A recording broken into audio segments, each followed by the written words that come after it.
Бүгүн интернет колдонуучулар Бишкекте тургундун жолборс жетелеп бара жаткандагы сүрөтүн желеде талкуулашты. Анда белгисиз адам кадимки жолборсту жетелеп көчө бойлоп кетип бара жатканын көрүүгө болот. Талкуудан соң жолборс кайдан Бишкекке келип калганы такталды. Ал Москва шаарынан келген Шапито циркине тийиштүү арстан болгон. Бул тууралуу Супер KG порталына мамлекеттик экотех инспекциянын басма сөз кызматы билдирди. Мамлекеттик экотех инспекция кызматына белгисиз адам шаар ичинде жолборстун баласын жетелеп жүргөнү боюнча маалымат түшкөн. Иликтөөнүн жыйынтыгында ал 11 айлык арстан экени аныкталган.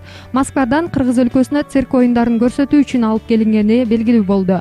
Мындан соң жолборс ээсине түшүндүрүү иштери жүргүзүлдү. Ал эми жаранга коомдук жайларда жырткыч жаныбарды алып жүрүүгө тыюу салынганы айтылып, андан түшүнүк кат алынды. Ал жаран цирктин кызматкери болгон. Жаныбарды болсо сейилдетип жүргөнүн айтып берген. Орусиянын Москва шаарынан келген Шапито цирки Бишкек шаарында жакын арадан баштап оюн көрсөтө баштайт.